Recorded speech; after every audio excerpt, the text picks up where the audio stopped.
ఆయన ఆలోచన ఏంటంటే భవిష్యత్తులో పాపులేషన్ తగ్గిపోద్ది, అప్పుడు ఇబ్బంది అవుతుంది అభివృద్ధికి, ఏదో ఆయన గణాంకాలు ప్రకారం ఆయన చెప్తే నాకు ఒకటి అనిపించింది, భవిష్యత్తుకి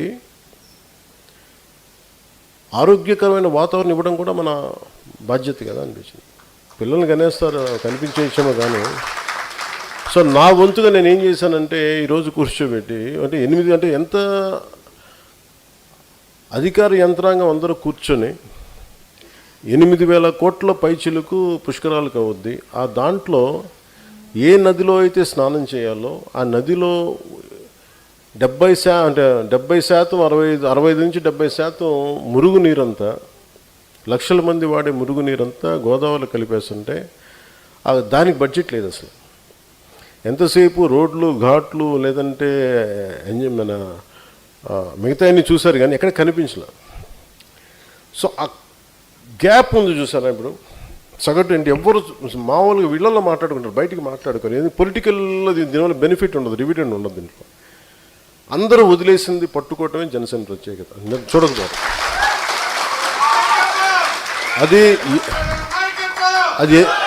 అది ఎందుకు పుడుతుందంటే సగటు మనిషి తాలూకు ఆవేదనని జనసేన అర్థం చేసుకున్నంతగా ఎంతమంది అర్థం చేసుకున్నారు నా సందేహం.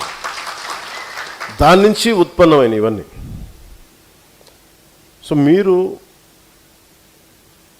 ఆ భావాన్ని మీరు సంపూర్ణంగా మీరు అలవర్చుకుంటే, if you become an embodiment of Janasena ideology, మీరు జనసేన భావజాలానికి మీరు ఒక రూపం అనేది మీరు కల్పిస్తారు, మీరైతే మార్పు చాలా తక్కువ వ్యవధిలో వస్తుంది మార్పు.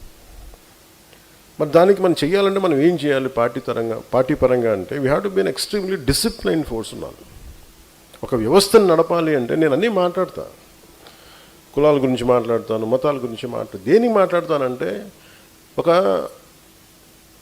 ఒక డాక్టర్ దగ్గరికి ఒక జబ్బు వెళ్తే డాక్టర్ ఏం మాట్లాడితే, బాబు నీకు ఇక్కడ ముక్కు బాగాలేదమ్మా, నీకు ఇక్కడ గుండెల్లో ఒక జబ్బుని వాళ్ళు ఎక్స్ప్లెయిన్ చేస్తారు, గుర్తిస్తారు రకరకాల టెస్టులు పెట్టి.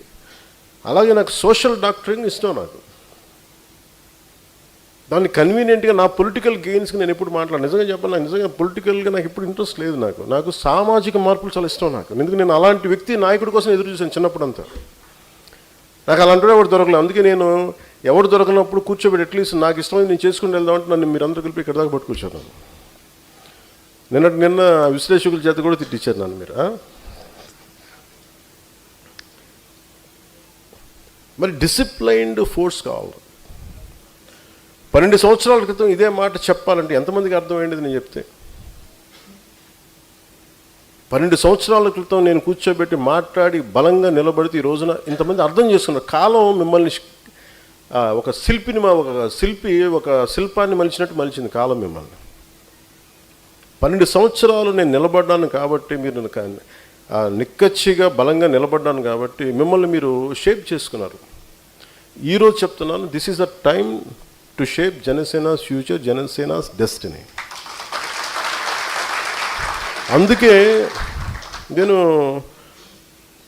పొద్దున్న లేకగానే ఒక ఆలోచన వచ్చింది, ఏం చెప్పాలి, వస్తే కూర్చోబెట్టి అంటే ఏదో నాకు సభ పెట్టినప్పుడు కూర్చోబెట్టి నాకు నిద్ర పడదు. నాకు మా వాళ్ళందరూ వస్తారు, ఏం మాట్లాడాలి, ఏం చెప్పాలి వీళ్ళకి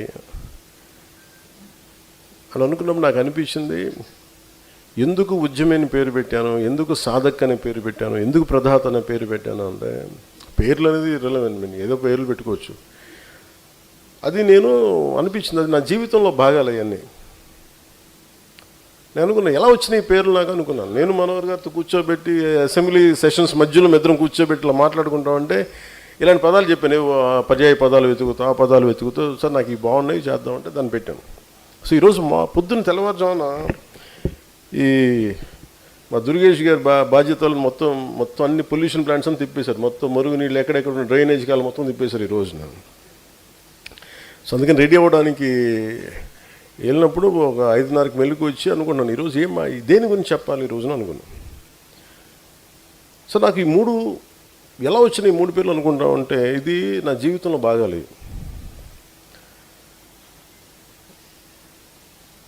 ఇక్కడ నేను చూస్తుంటే మన మాగాపు వీర్రాజు గారు కానీ, లేదంటే చింతపల్లి సంతోష్ గారు కానీ, తూముల్ కిషోర్ కానీ ట్యాక్సీ మన వీళ్ళ ముగ్గురు జస్ట్ ఒక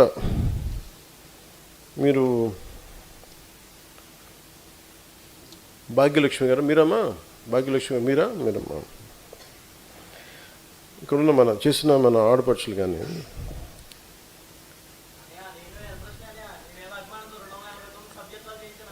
నీ పేరు నేను మర్చిపోలేదు, అందుకనే కదా పిలిచింది. అందుకనే కదా ఉన్నావు.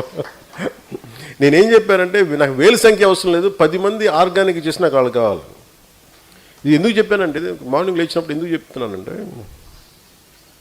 నేను అందరిని ఇండివిజువల్ గుర్తిస్తాను. నేను నాకు ఇలా కాదు, మన దగ్గర దాదాపు 20,000 మంది ఈ సాధక్ డ్రైవ్ చేసిన సాధకులుగా ఉన్నారు. సో నేను వివరిస్తాను ఎందుకు మీరు సాధక్ అనే పదం ఇవన్నీ. మనం ఒక అవగాహన ఉన్నప్పుడు, ఒక నేసెంట్ స్టేజ్లో ఉన్నప్పుడు, లేదంటే మనం ఎదుగుతున్న పరిణామ దశలో ఉన్నప్పుడు, సమాజాన్ని చూస్తున్నప్పుడు ఒక చిన్న కోపం వస్తే, ఒక అన్యాయం చూసినప్పుడు, ఒక మురుగునీటిని శుద్ధి చేయకుండా కాలంలోకి వదిలేసినప్పుడు, తాగే నీళ్లు కలుషితం అయిపోతుంది. సగటు మనిషికి ఒక వ్యక్తికి చిన్నపిల్లడు కోపం వస్తుంది. ఎవరి మీద కోపం చూపించాలో తెలియదు, కానీ అన్యాయం జరుగుతుంది తెలుస్తుంది. అది కొద్దిగా ముందుకెళ్తే అది ఒక ఉద్యమకారుడి రూపం వస్తుంది. దాన్ని ఉద్యమిస్తాడు, దానికి ఏది వాళ్ళతో మాట్లాడటం లేదంటే ముందుకెళ్ళడం. కానీ దానిని కొన్ని సంవత్సరాల పాటు పట్టుకుంటే ఒక సాధకుడిగా మారుతాడు. సాధకుడు అనేది స్పిరిచువల్ వర్డ్, యాక్చువల్గా పొలిటికల్ వర్డ్ కాదు. అది సాధక్ అంటే ఒక సాధన చేసేవాడు, స్పిరిచువల్ సాధన చేసేవాడు సాధక్ అంటారు. నేను రాజకీయాలని స్పిరిచువల్ సాధనగా పెట్టుకున్నాను. ఎందుకంటే నేను వెళ్ళిపోయి నేను కూర్చోబెట్టి యోగాలు చేసుకుంటూ ఇవన్నీ పెట్టుకుంటూ నేను చాలా సుఖంగా ఉండిపోవచ్చు. నాకు యోగ సాధనలో కూడా స్వార్థమే కనిపించింది. నాకు ఆ యోగ సాధనని వదిలేసి రాజకీయాలు నా యోగ సాధనగా పెట్టుకున్నాను నేను. సో అందుకు నా జీవితం ఉద్యమించే వ్యక్తి ఆలోచన విధానం నుంచి సాధకుడిగా మారింది. సాధకుడిగా ఒక 12 సంవత్సరాలు నలిగిన తర్వాత, సాధకుడు ముందు ఉద్యమించాను, చాలా సంవత్సరాలు మాట్లాడాను, ఏదో సినిమాలో చెప్పాను, కొంత పాలిటిక్స్ చేశాను, కొంత అప్పుడు కొన్ని రాజకీయ ప్రస్థానం చేశాను, ఉద్యమించాను. ఒక 12 సంవత్సరాలు సాధకుడిగా నలిగాను. ఇప్పుడు నాకు ఈ పరిస్థితి ఏముందంటే నేను ఇవ్వగలను, నా అనుభవాన్ని ఇవ్వగలను, ప్రదాత, నా డబ్బులు ఇవ్వగలను, నేను కొంతమంది బాధ్యతలు పంచుకోగలను. ప్రదాత అంటే ఇవ్వగలిగేవాడు, నాట్ జస్ట్ మనీ, తన జీవిత